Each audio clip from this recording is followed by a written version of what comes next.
My name is Gus Hartigan. I'm a doctor of physical therapy. I have a workout here I'd like to show you. It's something you do with a walker like here, just like this. It consists of 6 exercises and it'll hit every major muscle group in your body. It's nice because these are inexpensive. You can pick them up, use quite a few places, and they're light, easy to carry around. Alright, first exercise we're going to do is an exercise that's going to work your chest right here and kind of your shoulders too also.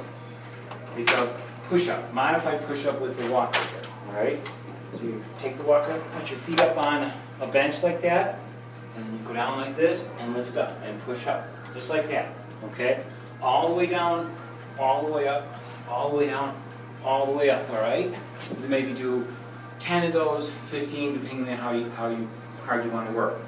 The advantage of doing this kind of exercise is when you do a push-up like that, not only works your chest and your shoulders, but it also engages my core as I'm doing that. So better than, let's say, a bench press where your back is supported, this I have to use my core, so I'm using all my back stabilizer muscles and my abdominals to hold myself rigid here as I do the push-up, just like that. Okay. Now if you're just starting out, you can always put the walker up against something like this and do it this way. Even hold the walker back here and push up.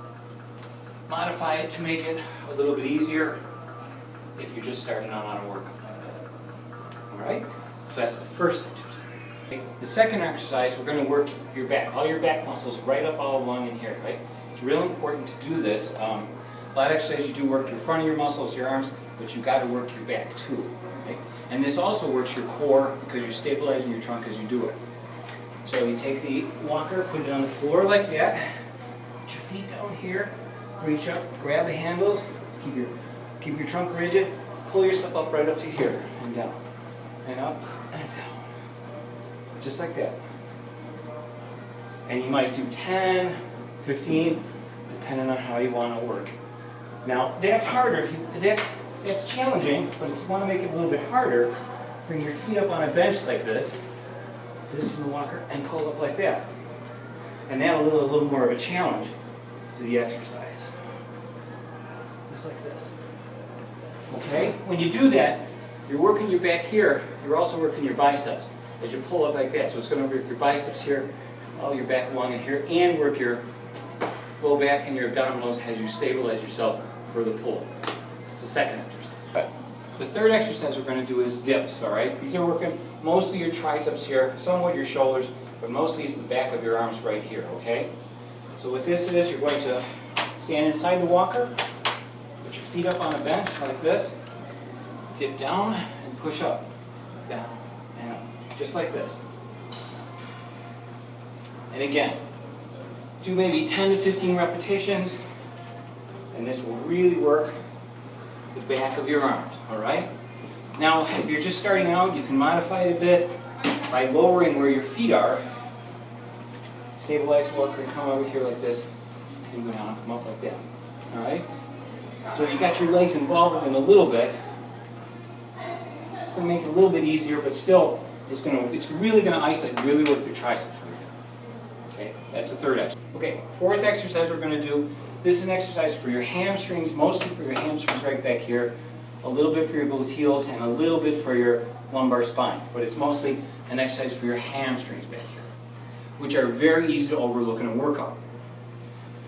Lay on the floor like this, hook your feet over the walker, okay, and then just lift your butt up like that, up and down. So you're going to do a lot of these, maybe do 20 to 30 of them, just like that. And you'll feel it, working right here. It really works your hamstrings real well.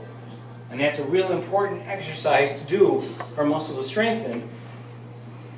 And I'll tell you in a minute. So this is the fourth exercise for your hamstrings.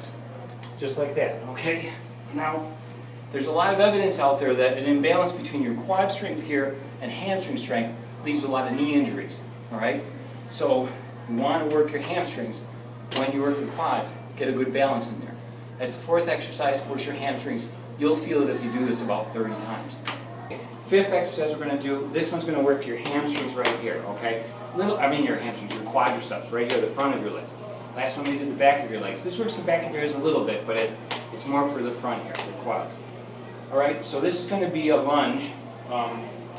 So all we're going to do is come forward like this, drop down, and push yourself up like this. And you can use the walker for balance. Okay, just like that. Now, what you want to do, if you can make it this, you really isolate this muscle here for this side, and do maybe 10 to 15, and then you switch legs, and do the other leg like that, and you push up like that, and you can use the walker for balance. Doing without the walker is a great exercise, but it's often difficult for people to do, especially as you're working them, because it's hard to keep your balance. So with the walker, you can work your quads, work them wonderfully, help with this a little bit of help for balance. You could just sit in here and do both legs if you're just starting out to make it a little bit easier with the walker, or you could make it more difficult by raising one foot behind you and then dipping down like this. Just like that. Great exercise for your quadriceps right here. Okay? That's the fifth exercise. The sixth exercise, all right? We just worked our quadriceps. Now we're going to do our abdominals, all right? So what you want to do with this is you get on the floor and you're going to hook your feet up over the back of the walker like this. And what this does, this takes your hip flexors out of the equation. If I put my feet down and I sit up like this, I'm using my hip flexors to come up quite a bit. If I do this, I take those out of the equation, I'm working my abdominals. So you just have your feet up like this, and you just lift your shoulder blades and your head up off the mat like that, and down. Shoulder blades, head up, and down. Just like that. These are challenging. So just like that, up and down. And you know, if your head's back here, this makes it a little bit easier. This makes it a little harder, but you're not pulling on your head like that. Your just hands are back there and you come up. Yes. You need it more than I do. And just get your do it till you can failure, so you can't get your shoulder blades off the ground anymore, and then you stop. But just like this. And with your feet up again, you take your hip flexors out of the equation. You isolate your abdominals quite a bit. Very important exercise to do. Good luck, man. Easier on your back, much easier on your low back than doing full sit-ups. Okay? This takes all the stress off your lumbar spine. A very important thing to do with these exercises. Okay, so that's the sixth exercise. The seventh and last exercise in this program is the plank. All right? The plank is an exercise that really works all your core muscles. It is essentially the best exercise I know for your lumbar spine, for all those spinal stabilizer muscles down here to start firing, to give your trunk stability. It's a wonderful exercise to deal with preventing low back pain, a lot of problems that people have with instability in their spine. This is a great exercise. You can do this on the floor, like the push-ups we do, you can do them on the floor, but that's often hard on everyone's wrists, to have your hands like this.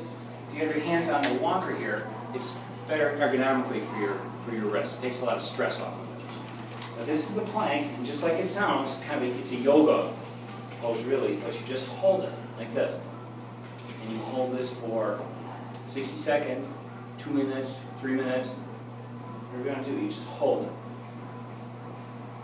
Now, if you're just starting out, you can do it this way and just hold it.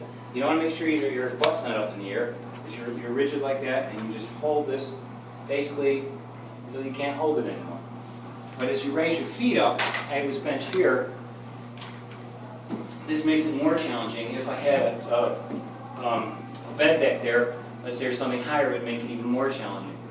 I suppose you could make it more difficult by raising one foot up and doing it with one foot. You do it with the other foot like this, and that would kick your lumbar spine in more. But essentially, you're just holding this rigid plank, hold it till you can't hold it anymore. Just like that.